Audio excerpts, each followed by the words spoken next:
mbokk yeeg xarit yi ñu ngi leen di nuyu di leen ziar di leen balak te di leen balwaak si weer bu sell bi ñu nekk di ñaan yàlla nangul ñu suñu koor ci barke Seydina Muhammad sallallahu alayhi wa sallam tey nag yéen a ngi seen première émission feeñal feeñal nag boo ko déggee mooy lépp lu nëbbu woon ñu feeñal ko maanaam comme produit bi ngay jaay wala nga am soxla wala sax nga am problème tey nag ñu dalal couturière bu mag kooku mooy kan muy ndaanaan fii ci biir Thiès kaay benn dëkk ñaari gaar nekk Sofraco kooku mooy Aïssatou Fall ñu gën koo xam ci Aïda Fall Jarabi Couture mbokk yi topp leen ma rek ñu xool Aïssatou Fall naka la toogee.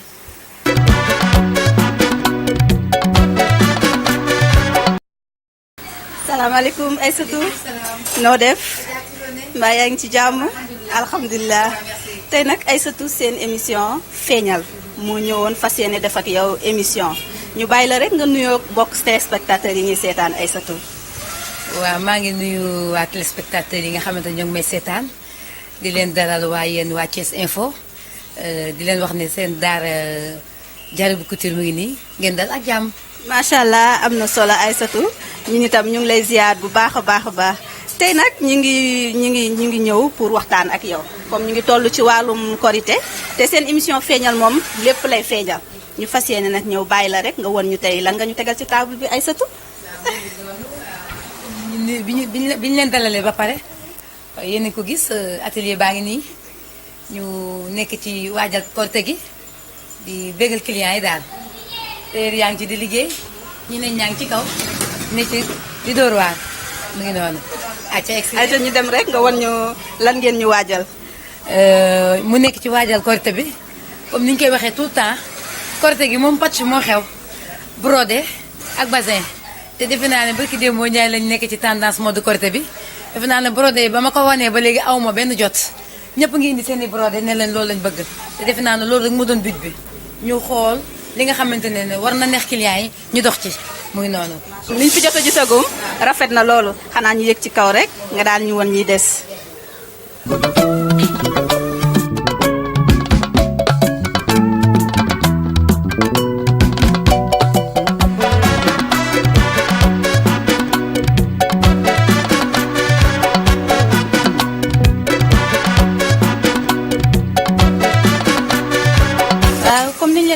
sànq rek dañuy bàyyi Aïssatou Fall rek mu won ñu yeneen modèle Aïssatou.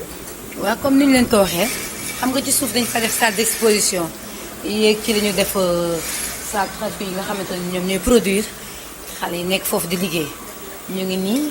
ne ci kaw kenn ku nekk ci sa liggéey donc di ci jàpp donte que am na ci ñenn ñi ci xamante ne ñëwaguñu ndax àjjuma gi dañoo xawoon bouger tuuti mais gis nga ko ñu ngi nii. di liggéey kii daami naa ngi woon nii waaw doon liggéey waaw bu ko weesoo ñii ñu ngi ci liggéey bi sama ndaw si jigéen si nga xamante ne mooy jigéen ju mën góor mu ngi noonu daal. waaye Aïda li ñu jot a remarqué dafa mel ni patché dafa xew wax ñu ci tuuti. xam nga dañ ne ci tàngaay te ku wax été wax coton waaw loolu moo tax brodé jël valeur am donc ci loolu tamit aussi tamit ñun dañuy dox ci lu neex clients yi. clients yi li leen neex ak li nga xam ne mooy tendance bi te tendance bi actuellement c'est brodé donc moment bu ne ak la cay xew diñ toll woon na benn moment boo xamante ne garniture moo xewoon donc suñu tollee ci moment patch tamit dañ koy gën a liggéey ndax comme liggéey bi daal mooy suñu kii daal mu ngoog fu ñu bëggee rek lañ koy doxalee waaw. gis nañ ni itam yëre góor kon Aïda day ñëw yëre góor ñawul yëre jigéen rek. dañuy ñëw yëre góor dañuy ñëw yëre jigéen dañuy ñëw yëre xale dañuy ñëw yëre mag. donc lu ci waay bëgg rek boo ñëwee fi nañ la ko defal. kon mbokk yi yéen a ko gisandoo defe naa li ngeen jot a gis neex na leen kon nag ñu ngi leen di wax rek affaire bi fii la jarab bi ngeen gaaw rek daal di ñëw def seen commande incha allah di ngeen am lu leen neex. ginnaaw bi ñu waxtaanee ak yow tuuti rek danga ñuy may rek ñu daal di wax ak benn ci say tailleur bu ko defee mu wax ñu tuuti rek ci ñaw bi ak kan mooy Aïssatou Fall. salaamaaleykum sëñ bi ñu ngi lay ziar.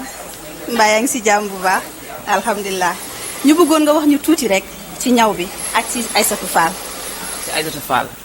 waaw Aïda moom li ma xam ci moom vraiment c'est une bonne personne sincèrement il est très gentil en même temps il est honnête vous voyez il est très ouvert quoi ci wàllu liggéey bi tamit jàmbaar la parce que sincèrement jigéen bu mën góor la daal ndax vous voyez elle est brave ñun sax des fois dañ def benn affaire mën nañu nii la xam nga jàppal fii bàyyil fii vraiment ku neex a nekk ak la neex na deret xam na àdduna atelier bi tamit dañuy kaf dañuy ree sincèrement vraiment man sincèrement j'ai un très grand plaisir sax pour mu liggéey fii daal waaw. li nga wax am na solo ñu ngi koy rafetlu bu baax ñu bëggoon nga wax ñu tuuti rek ci ñaw bi ak korité gi di ñëw ak yooyu. waaw ñaw bi moom instant bi ñi ngi ci kawam bu baax mais mode bi gën a xew daal mooy planche brodé bi moom la nit ñi jël xam nga vraiment ci la ñuy liggéey lu rafet parce que boo xoolee soxna si mi ngi si liggéey lu rafet daal waaw mode boobu daal moo gën a xew daal muy planche brodé bi mooy robe yu baax yi ak taille basse yi waaw ak yenn xeeti marinière yi daal waaw mais nag ça n'a rien à tenir parce que fii aussi xeeti liggéey yëpp ñu ngi fi daal waaw am na yenn xeeti liggéey yëpp daal ñu ngi fi ay jupe sër loo bëgg daal soo ñuy liggéey la ko mais dañuy liggéey en même temps ba pare di liggéey li nga xam ne moo ànd ak jamono ak la gën a xew. am na solo moom chaque jour moom da ngay correspondre avec le temps waaw période bu nekk ak lu mu àndal daal très sincèrement. sëñ bi ñu ngi lay jaajëfal bu baax. waa kay jërëjëf merci beaucoup waa kay jaajëf. soxna si na nga def. maa ngi fi. waa yaa ngi ci jàmm. maa ngi sant bu baax. ñu gis ngay ñaw lu mel ni brodé ak mbazaya nga ñu bëggoon nga wax ñu ci tuuti rek ak nga wax ñu aussi ci sa patron Aïssatou Fall. waaw maa ngi ñaw brodé ak mbazin dañ koy padje parce que moo nekk en tendance bu dee sama patron moom wax dëgg yàlla mën naa ni femme exemplaire booy royukaay la quoi nekk nit ku baax patron boo attentionné wu ci ay emprunté nit ku bëgg lu baax bëgg métier bi aussi tamit osé de faire waaw. soxna si ñu ngi lay jaajëfal bu baax. ok merci beaucoup.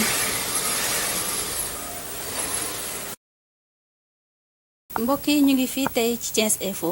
ñu fas yéene dalal Aïssatou Fall ñu bàyyi ko rek mu nuyoog mbokku téléspectateurs yi ñu daal di dugg ci waxtaan bi Aïssatou na nga def.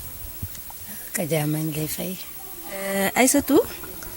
dañu bëggoon xam tuuti rek xam nañ ni nag wax ci yow dina xaw a jafe lool waaye dañu bëggoon xam tuuti rek nga wax ñu tuuti rek ci say jaar-jaar. waaw merci beaucoup Kaja maa ngi nuyu ñëpp di leen gërëm di leen sant di nuyu waa Thiès Info yi nga xamante tey jii ñoo fi ñëw seet si ma bu ñu ñëwee laaj si ma tey jii man may kan dama ciy sawar ndaxte man la ñuy wax Aïssatou Fall ñu gën maa xamee ci Aïda Fall mooy doomu Amy Diarra ak Baba Fall juddoo Thiès màggee Dakar ñëw liggéeyee waat Thiès waaw mu ngi noonu. waaw Aïssatou ñu bëggoon xam tuuti Aïssatou kan moo ko jàngal ñaw ak fan la jàngee ñaw. waaw Kaja man maa ngi jàngee ñaw Dakar comme ni ma la ko waxee léegi bi ma juddewee Thiès Dakar laa yaroo jàngee fi samay primaire ba yàlla def ma génn ci école bi ma génn ci école bi sama papa daal di may yóbbu ma jàng ñaw mu daal di may dugal ci benn école bi ñuy wax Saint-Laurent de Dakar mi ngi nekk Centenaire ku nekk Dakar xam nga Saint-Laurent mu nekk benn école de couture bu mag fa laa defee sama formation en coupe et en couture donc fa laa ko jàngee bi ma ko jàngee ba yàlla defal ma ci jàmm ba ma am ci samay diplôme ñoo defal ma ci ay attestation ma dem prestation familiale quelque part noonu à Dakar ci la ñu toxu si fii Thiès bi ma ñëwee ma ne pourquoi pas ma ibbi sama atelier donc depuis loolu laa ibbi atelier nekk ci waaw nekk ci loolu dama ciy gërëm sama ñaari waajur ndaxte ñoo ma dugal benn ma jàng ñaw bi j'ai pas regretté parce que dañ naan loo gis day nekk ci nit ki soo seetloo say doom war nga mën a xam lan la ñu war a mën a doon suba ndaxte bi may nekk xale di jàng dama daan def bu événement jotee wala ñu may ma tissu man maay dessiné li ma bëgg dem yóbbu ko ñu ñawal ma ko maay dem ci tailleur bi wax ko ne ko nii laa ko bëggee ak nii laa ko bëggee maa ngi gërëm tey Belle Dame Couture ñëpp xam nañ ko Fatou Mor Gueye foofu laa daan dem di yóbbu samay yére pour ñu may ñawal may dessiné mu jigi naa ma ci xale bi donc te boobu maa ngi jàng kon bu ma tourné ba nga xamante ne ñoom ñu yóbbu ma ci école de couture xëy na dañu koo gis ba ma ñëw fii di ibbi atelier sama papa dama koy ñaanal loolu faal mu fekkee lépp ndax lépp moom la moom moo ma dooleel ni ma taxawal foncel day dem sama yaay nekk sama wet di ma jàppale ba tey jii ni ma jàppal léppay baax ba commencé ci ñaari machine ba tey jii maa ngi sant yàlla kon mu ngoog daal sant yàlla bu baax daal. kon daal su ma la déggee dafa mel ni daal Aïda ba mu nekkee xale ba tey la bëgg ñaw don la maanaam est-ce que am nga tey koo xamante ni moom mooy sa référence ci ñaw xam nga des fois nit buy def benn liggéey danaan diw moom laa gis mu neex ma moo tax man ma pratiquer loolu est-ce que yow loolu dal na la. waaw comme ni ma la ko waxee dama ñëwoon ma juddoo ba xaw a dëgër sama maam bi ñuy wax maam Philomène Fall da daan ñaw lu bari ci ay drap di ci ñaw lu bari ñu koy commandé ñu dem ba ci loolu sama yaay nekk ci bi ñu ci nekkee donc pourquoi pas damay am amour bi ci laa am amour bi nekk ci di ci liggéey bi ma ci liggéey nag ba gën cee percé ma ñëw fekk ci ñu lu mel ni ñoom ay Sadia Gueye ay ñu Juma Jeng Jaxate yàlla def ñu am affinité bu baax bu rafet ñuy samay xarit ma leen di nuyu de passage waaw ñuy samay référence aussi di ay jigéenu jàmbaar ku xam Sadia xam ne c'est une femme battante ku xam Juma Jeng Jaxate xam ne ambassadrice lañ koy woowee donc macha allah ñooñu aussi di samay idole ci liggéey bi waaw. mbokk yi yéen a ko déggandoo seen émission feeñal lu waay doon nëbb rek dina feeñ macha allah Aïda kontaan nañ ci tey ku xamuloon Aïda di nga xamaat Aïda bu baax a baax ñu bëggoon a xam rek ñaataat nga def ci ñaw. Kaja à part bi ma jàngee ñëw depuis 2000 léegi maa ngi sama atelier. 2000 ak léegi macha allah maa ngi sama atelier comme ni ma la ko waxee damay gërëm rek toujours samay ñaari waajur kenn du sama papa kenn du sama yaay faa sama papa sama xarit la mu jàppale ma lool day toujours Aïda defeel nii defeel naa taxawel fii taxawel faa sama yaay fu ma tourné mu ngi am ak côté su may dem mu ngi ànd ak man bu ma demee mu xaama ci atelier bi jàppale ma dooleel ma waaw kenn du ñoom depuis 2000 ak léegi maa ngi ci macha allah tabar fakkalaka maa ngi sant yàlla ndax ku ma xam nag ci ñaw bi nga ma xamee ah waaw ku ma xam ci nga ma xamee ku ma dégg tamit ci nga ma déggee kon sant yàlla daal waaw. am na solo loolu Aïda ak par rapport ak période bi ñu nekk muy période korité bi gis nañ ñaw yi bëri na macha allah déjà dama naan tailleur yi bëri na te kenn ku ci nekk yaa ngi bëgg a ñaw génne loo xamante ni tey bu ko sa client gisee dina bëgg Aïda tey nag inspiration boobu nan la koy dikkee nan créativité parce que ñaw metti na il paraît que. waaw metti na trop parce que calcul la laaj ak xel Kaja comme ni ma la ko waxee loo gis lu ne nga ciy nekk danga ko war a jàng ko maîtriser ko te macha allah li ñuy def dañ ko jàng aussi dañ ko jàng wàllu yaanuñu ko làmbatuwuñu ko te ku wax ñaw wax calcul ku wax ñaw wax marketing ku wax ñaw wax goût ku wax ñaw war a wax lu stylé donc ku wax ñaw war a wax couleur donc ba mu tax ne ñaw bi dañuy dox ci couleur bi dañuy dox ci style bi dañuy dox ci tendance bi li neex doomu aadama yi dañuy dox ci mode bi carrément aussi donc di dox aussi ci mën a di calculer norme ñaw yi ak nit ku nekk li la jàpp ak li la jàppul parce que xew na taxul ñu dugg ci dañ ko jàng dugg ci mu xew aussi ñu gën koo xewal waaw donc loolu moo tax korité bi defuñu lu dul bégal suñuy client parce que nee naa la semaine passée ñu ngi nekkoon def ci mode korité li koy gën a indi c'est-à-dire pour jox nit ñi notion ñu xam fu ñuy teg seen tànk ci wàllu seen bëgg-bëggu tendance bi lan la ñuy ñawlu ak fan la ñuy jaar donc ci foofu ma xool comme été la ñu nekk coton dafa xew brodé ñëw ne man maa nekk au top ñu dugg ci brodé def ci ay patch yu am solo bañ ko defee macha allah suñu public nangu ko dégg ñu ci donc tenue yi ñu defaroon yëpp ñu jënd ko ñeneen ñi jënd seen i brodé ak seen i basin ñëw ñu defaral leen donc loolu rek la moo tax instant bi nii ñu nekk ci patch bu 100% patch parce que ñun aussi ñoo leen proposé loolu ñu xewal ko donc ñu def 100% patch suñu client daal lu leen di bëgg rek ci la ñuy dox. kon daal dafa mel ni ci kaw li nga daanelee mooy korité mode tendance korité bi nga mujjee def dafa mel ni daal Aïda daal maanaam macha allah bég na si kontaan na si noo ko dundee daal après. sant yàlla di julli ci Seydina Muhammad sallallahu alayhi wa sallam ndaxte nga def dara yàlla teg ci loxoom sant la te def dara tamit mu neex nit ñi sant la kon bu fekkente ne man am naa ak xalaat ma ne naa proposé clients yi ñu def benn patch wala ñu génnee ci lii ñoom ñu adapté ko sant yàlla rek la ndax adapté nañ ko neex na leen lool bég nañ ci lool téléphone sur Facebook tout le temps message yaa ngi kii WhatsApp bi nii benn couleur nga may proposé lan laay indi wala xaar maa ngi lay yónnee sama xaalis nga defal ma benn couleur bu rafet donc loolu dafa neex donc cela veut dire que kon lañ leen proposé ñoom yëg nañ ko donc te yëg-yëg rek moo ci am solo donc mu ngi noonu. macha allah kontaan nañ bu baax a baax ci li nga wax Aïda ci kaw loolu Aïda ñu bëggoon a xam sa relation ak tailleur yi ak yeneen tailleur yi parce que dégg nañu sax nga tudd tailleur yu mag yu nekk Dakar ñu bëggoon xam sa relation ak tailleuru Thiès tailleuru Dakar ak yeneen tailleur parce que gis nañu Aïda nitu nit ñi daal macha allah. waaw sant yàlla ñu yàlla dugalee ci ñaw bi aussi boole nañoo ñi nga xamante ni ñooy yëngu ci wàllu ñaw bi. fii ci Thiès am nañu regroupement bu ñuy wax regroupement des tailleurs de la région de Thiès defe naa des années passées man maa nekkoon vice-présidente bi mais defe naa 99 ak léegi rien n'est éternel te loo gis dañ koy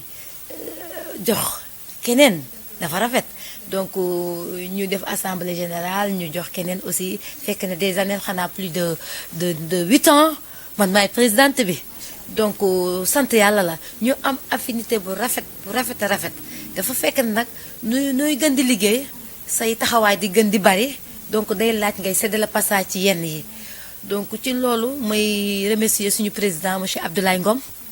ak ñi nga xamante ne ñoo toftal ñëpp ci ginnaaw ñu ngi may dégg ma leen di def coucou di leen wax maa ngi leen di nuyu di leen remercier nga xamante ne ngeen taxawee ci Thiès taxaw ko rafet def mbooloo def benn jàppoo xam nga di dóorandoo di xàccandoo c'est ça le Sénégal yëf yi dañu union fait la force nañu booloo loolu mooy liggéey bi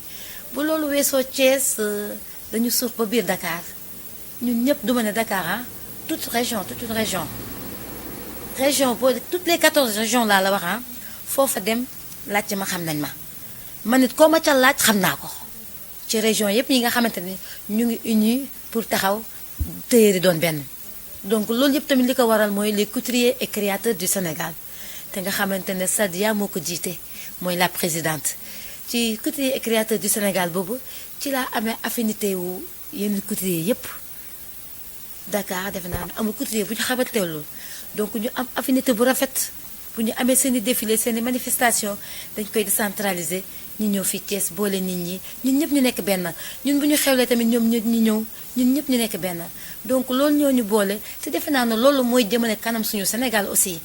ñun secteur bi ñu nekk dañu war a booloo te comme yàlla def nañu booloo dañuy ñaan yàlla ñu gën a jàppoo gën a booloo waaw gën a defaru gën a taxaw gën a defar suñu secteur maa ngi nuyu ñëpp nag ñi may déglu ci wàllu secteur bi di leen gërëm di leen sant. macha allah Aïssatou Fall li nga wax am na solo defe naa ni gars yi dégg nañ bu baax li nga lancé ñu taxawaat foofu rek ñu wax toujours rek ci wàllu tailleur yi fan yi dañuy dégg ni coow li bari na torop tailleur yaa ngi ñaxtu lan mooy problème bi est-ce que yéen lan mooy seen problème lan mooy problème bi nga wax ci tuuti. waaw ñaxtu bi du dara aussi lu dul aussi dama ne réeroo amul ñàkk waxtaan ñoo am ndaxte dafa am benn usine bi nga xamante ne monsieur le président de la république ma koy nuyu de passage mu installé ko Diamniadio mais defe naa ne su ko xalaatee pour installer ko aussi pour développement Sénégal rek la mais defe naa ne dañoo waxtaanoo rek ndax bu ñu waxtaanoon lépp lu mu mën a installer Diamniadio am na ñu ko fi mën a liggéey ndaxte bu dee formation bi def nañ ko ndax dañuy jële ay experts fii ba Belgique France ñuy ñëw en coupe et en couture les normes internationales ñu koy jàngal ñu koy xam jàng ko ça fait des années il y en a plus de 6 ans il y a plus de 50 de tailleurs yoo xam ne ay chefs d'entreprise lañ yoo xam ne pare nañ formé nañ ñeneen ñu nga xam ñu ngi leen di jàngal leen normes internationales pour ñu respecter ko parce que ñu ngi ciy liggéey donc usine boobu moo waraloon coow loolu parce que ku xam chinois xam ne dafa xarañ chinois bu jóg rek xajul ci yow te chinois yi xam nga ñu ngi ñuy bëgg gaañ ci garniture bi ñëw bu baax kenn mënatu ko xàmmee ndax garniture dangay ñëw bu bon sax taf ca garniture nëbb ko loolu du ñëw donc loolu moo taxoon ñuy ñaxtu te defe naa ne président dégg nañu parce que premier ministre woo nañu waxtaan nañu ak moom ñu ngi am terrain d'entente boo xamante ñu ngi koy lijjanti notre ministre de la nuñ ko wax nuñ ko sax ministre de l'artisanat ak suñu directeur de l'artisanat donc ñun ñëpp toog nañu waxtaan ak ñoom pour xool naka la ñuy defaree affaire bi mën a toog waxtaan ak tailleur ñu xam naka la ñuy liggéey yëf yi xam ne yëf yi du lu ñuy yàqal daal. daal yaakaar ngeen ni solution dina am fii ak fan yii ne. bu soobee yàlla day am bu soobee yàlla ndax comme ni ma la ko waxee réeroo amul ñàkk waxtaan a am ñi ñuy waxtaanee solution mu ngi génn te day gën a génn bu soobee yàlla kenn ku nekk dàq sa wërsëg yàlla baax na. macha allah am na solo Aïda ñu bëggoon xam tuuti ku xam tailleur xam ni tailleur amul temps amul jot Aïda naka lay dundee liggéeyam par rapport ak famille am ndax sax nag Aïda dina togg. loolu nag moom wax dëgg yàlla naa bàyyi rek ñu instant bi nii ñuy togg di ma jox te kaay ma wax la nag togg rek laay def togg rek. il faut nga wax ci parce que dañuy wax souvent tailleur yeeg way artistes yeeg yooyu duñ mënuñu togg il faut yow nga waxal leen tey. togg rek laay def laaj ma ñi togg rek laay def maa ay ci ceebu jën maa ay ci suppu kànja. ngeen de sama invité tey. gi ñuy wax nii ceebu kii tax a gën a compliqué te maa ci ay mu ngoog c'est-à-dire xam nga liggéey bi des fois da lay conserver ba nga xamante ne ba doo am yenn temps yi mais li ciy neex mooy nañ la comprendre samay famille comprendre nañ ma bu baax a baax ndax bu ma xëyee sax des fois pour ma ndékki problème la bu ma xëyee ba suma client yi njëkkee songu maa ngi ci ñoom wala ma am ay urgence maa ngi ci table bi di def yenn finition yi donc ci loolu duma tal dékki damay dit koo xamante ne bu ma nekkee ci yenn activités yi lekk sax duma ko tax defe naa ne moo ma tax a tuuti ndaxte damay nekk bañ naan ma kaay lekk ma naan xaar pour ma mën a lekk foog ma wàcc donc ñu comprendre ma loolu macha allah ndaxte liggéey bi am na fu muy toll doo tal toog di lekk daal parce que tamit le client est roi te man benn dama naan kenn warul di fausser rendez-vous kooku bokku ci marketing bu baax doo nekk di fausser rendez-vous man de samay client ñu ngi may gis ñu ngi may dégg ah ku ma xam de nañu wax ndax mës nañoo ñëw rek di jël si seen ñaw ma leen di dawloo may làqatu non je déteste ça. bokku yan genre client nga am yan genre. waaw tout genre boo ci xalaat nag ñu compliqué ba nga ne ma lii lan la ñoo xamante ne aussi amuñu benn problème dañ lay jox sa tissu rek loo ci def baax na mais am ñoo xam ne bu ñu la joxee seen tissu tout le temps ñu ngi woote téléphone fu baat bi toll fi loxo bi toll ndax évasé bi jóg na ndax volant tay baas bi taxaw na ndax affaire bi réew na am naa client boo xam ne su ma waxee turam sax da koy xam day dem naan ma na réew ba dof ba réew na xam nga ñu mel noonu seen ñëw sax da lay stressé ndax danga koy bëgg defal ba mu rafet te aussi tamit li ngay def sa bopp nga koy defal parce que nit ku bu solee ba rafet dem taxaw bu ñu ne ko ñëw ba rafet na yaa ko moom donc ñun dañoo am droit di liggéey ba mu rafet daal dañu ci am droit donc loolu daal la ñuy nekkante te defe naa nit ñaa ngi ñuy comprendre daal mi ngi noonu. Aïda question bii nag dañ ko for ci weewu béy ñu ne Aïda day politique wala Aïda politiqueul. ah waaw damay politique nag. lu dugal ci politique. foofu nag dinaa ci wax tuuti di nuyu son excellence monsieur le président de la république monsieur Macky Sall di leen nuyu lu bare parce que dafa am sama leader bi ñuy wax Ousmane Ndoye c'est le maire de Colobane Gueule Tapée Fass maa ngi ko xamee à travers sama benn collègue couturière muy Khadija Sy mu boole ma ak moom muy politique ba muy politique ci acte yu ndaw lañu xamante ñu am benn cas social à Thiès affaire bi diis lool mu feebar bu garaaw mu laaj xaas bu bari bañ ne kooku dañ koo jël teg ko këram muy xaar yàlla parce que amatul lu mu fajoo ma wax ko dama ko wax le mercredi mu ne ma ndax dañ laa jox kayitu yu bu mu feebar ma ne ko dodo mu ne ma dañ la ko jox ma jox ko kayitu le jeudi le vendredi mu jël si ko di ko faj ba yàlla def ci jàmm gisu ko déggu ko ma xalaat ne président loxo ñu mel noonu la soxla président mënul fu ne mu dem fa dafa bëgg di wut ay tànk bëgg di wut ay loxo bëgg di wut ay gémmiñ maanaam tànk yu koy doxloo fu mu mënta egg loxo yu mu koy mën a yóbbul fu ko loxoom eggul gémmiñ yu koy mën a waxal fu mu eggul ma xool Ousmane Ndoye sama yaram daw ndaxte xamuma ko muy dox ci social ne président rek lay jàppale loolu ne ko jàppal ci lii mu jàpp ca ah may gor nag ma ne kii dama koy jàppale te comme président lay jàppale ñu jàppale président te yàlla tax loolu moo ma dugal ci politique te loolu ba ma ca duggee nekk ci biir Thiès nii wéetuma ci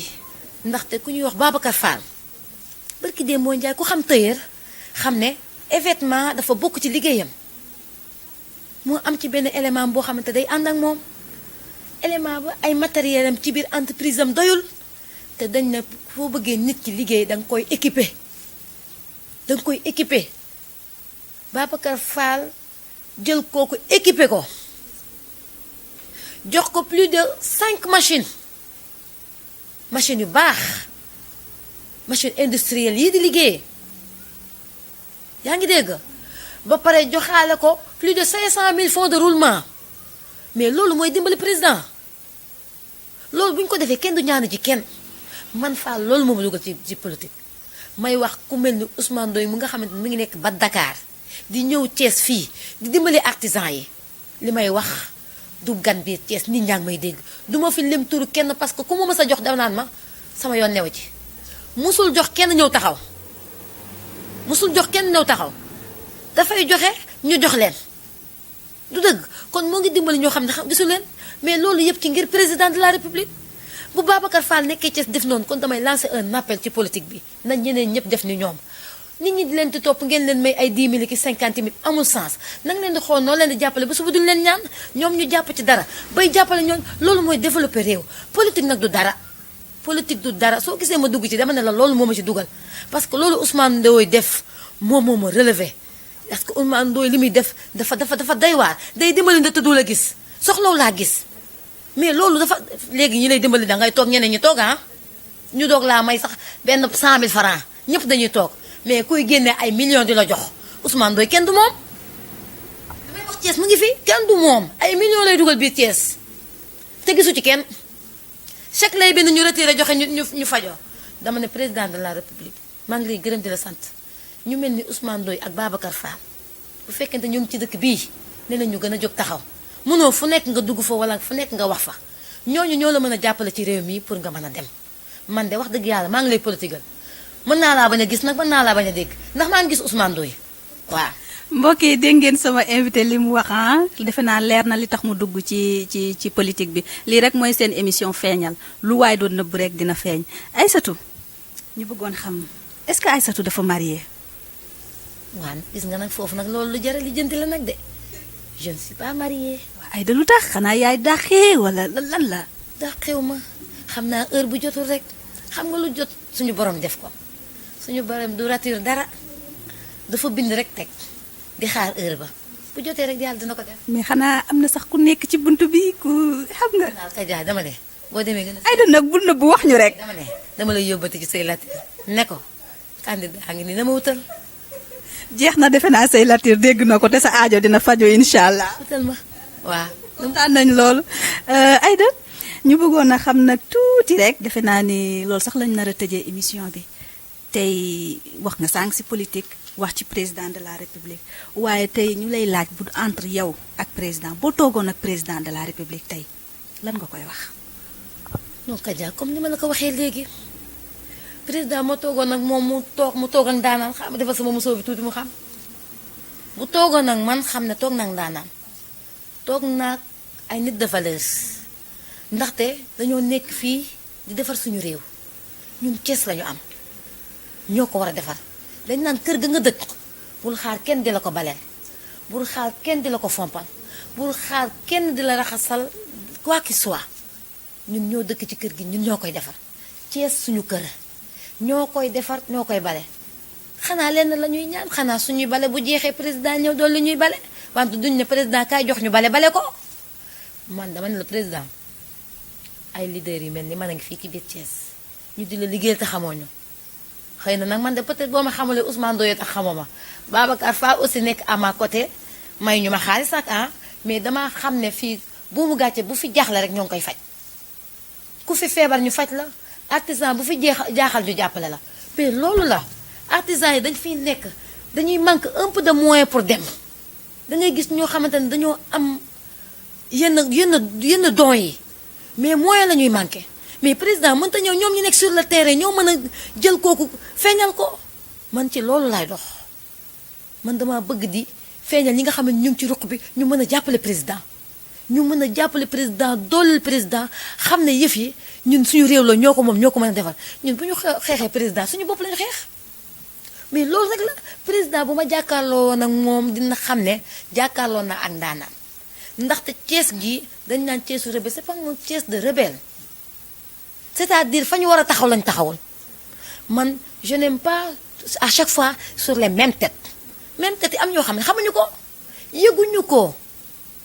ko duma wax comme ni nit ñi wax naan vendredi samedi dimanche non dama ne nañu jël nit ñi ñu saafante ak noonu dugg seen biir xam li leen metti ak li ñu manqué le ak li waral li fiy développé ñi leen topp noonu di yuuxoo noonu ñooñu jàppale ñu président ñiy jàppale président ngi toog yore seen i carte war lu tuuti di leen yëkkati lu ndaw am na ci ñoo xamante ne lu tuuti gis naa menuisier métallique yoo xamante ne waxuma la sax ay formation ay tuuti matériel parce que amuñu ko li ñuy jot a am ñoo ngi ciy daw dépense di ci jënd seen matériel di ci satisfaire seen client mais nañ leen gën a dooleel gis naa ci ñeneen ak ñeneen am naa ci samay femmes yoo xamante ne ñoo ngi ànd ak man maa ngi gërëm da leen di gërëm de passage ndax xaw man lañ ma toppee xam naa Ousmane Ndoye la ndax wax dëgg fa neex yàlla fu ñu jaaxlee wala lu ñu bëgg defal si seen transformatrice yi si seen machines yi ñuy soxla lu ñu jaaxle Ousmane Ndoye taxaw ci donc te man gisuma man bu ma jaaxlee man damay jubal ci Ousmane Ndoye bu ma ko woowee jotuma ko sama taal sama oto fekk ci ko léeg-léeg mu ne ma ciy xale bi donc président loolu laa koy wax bu ma jàkkalu président dama naan ko utal ay nit ñoo xamante dañ lay nekk sur le terrain di la wax li fi ne dañ ko wax li fi ne président yenn saa yi dama naan waxuñu ko lu fi ne man bu ma jàkkalu président dama naan ko président nañu dugg ci biir terrain bi yëkkat na te artisans yi ñoom ñooy électorat bi artisans yaa ngi fii ci dëkk bi vraiment gisuñu seen bopp ndax damay dugg ci ñoom cordonniers yi ñi maa ngi ak ñoom menuisier bois yi maa ngi ak ñoom menuisier métallique maa ngi ak ñoom parce que ñun ñëpp ñoo àndandoo nekk benn may nekk ak ñoom di saafantoo ak ñoom ñuy liggéey yaa ngi dégg ku ci am sa programme wax ma la ma ca mën ma def ko ci ku ci am sa problème boo xamante ne problème ci biir intérieur la boo xamante nit mënu koo xam ñu lijjanti ko loolu la ñu mën loolu rek lañu mën a liggéeyal président donc loolu la ñu war a jóg dox ci ndax Thiès nee naan dañu war a jóg taxaw bu baax ndax bu ñu jógoon taxaw bu baax Ousmane Ndoye du jóge fii di fi am lu mu fi fajaa kon damay lancer un appel tout Thiès waaye ñëpp samay nit la ñëpp samay xarit la waaye dëgg bu jotee rek nañ ko wax nañu gën a defar toogaay bi président kenn bañu ko ñëpp ko bëgg mais tamit fan lañ ko jaarle nañ ko wan yoon bi dama bëgg ñu wan ko yoon bi jaarle ko fi ñu ko war a jaar nit bu duggee ci kër day jaar ci buntu ba war te tëb war a muy taxaw ci palanteer bi wax du dëgg kon nag Kaja daal loolu laa mën a wax ci président daal. jaajëf Aïssatou Fall kontaan nañ trop yaakaar naa ni message bi leer na président dégg na la ñu ngi lay kontaanee bu baax a baax di leen gërëm ci ndax ku ne xam na ni fête bi jege si na benn tailleur amul temps mais vraiment taxaw nga ñu accueillir nga ñu vraiment kontaan nañu di leen remercier bu baax xanaa Aïda rek ñu bàyyi la nga wax sa dernier mot. waaw sama dernier mot mooy damay remercier waa Thiès Info ci seen taxawaay ak ci seen ñi ngeen nekkee ci dëkk bi daal gis nañ ko xam nañ ko ndaxte yéen yi nga xool fépp fu muy defaroo ngeen fee ñëwaa man ku ma xam-xam ma ci événementiel def naa amul événement bu may nekk rek te gisuma leen ci kon yéen a ngi xool lan mooy développé dëkk bi ngeen ci nekk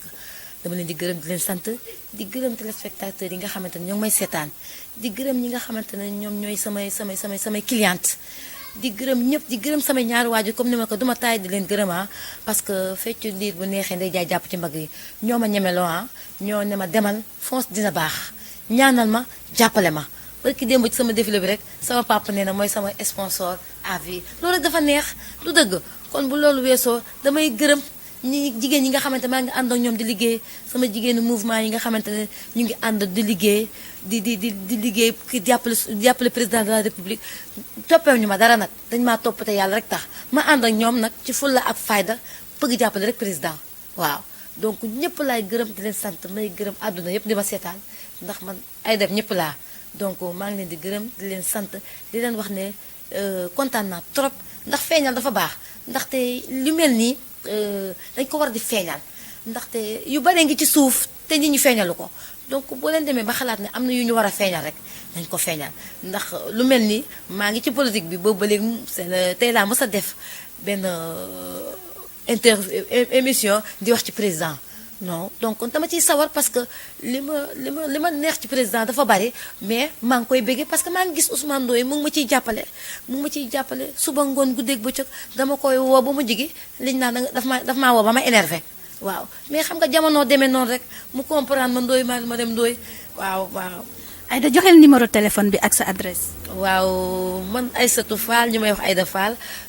maa ngi nekk cité Sofraco villa numéro 19 sama numéro téléphone di 77 650 86 13 beneen bi di 70 945 82 26 sama fixe di 33 951 57 49 di leen woo yéen ñëpp di wax nag yàlla nañu yàlla may korite ak jàmm ak salaam di leen déwéniti di leen baalu àq di ñaan ngeen baal ma àq yàlla def tawféex ñun ñëpp suñu président jël ndam li waaw. waa Thiès Info sargal sant nañ la gërëm nañ la bu baax mbokk yi yéen a ko gisandoo yéen a ngi woon seen émission feeñal nag nii kese la lu waay di nëbb rek dinañ ko feeñal ñu ngi leen di jox dig daje beneen yoon ak beneen invité ci seen biir émission feeñal jaa ngeen jëf et très bon ndogu à tout le monde merci. yaa ngi béy sa waar ci réew mi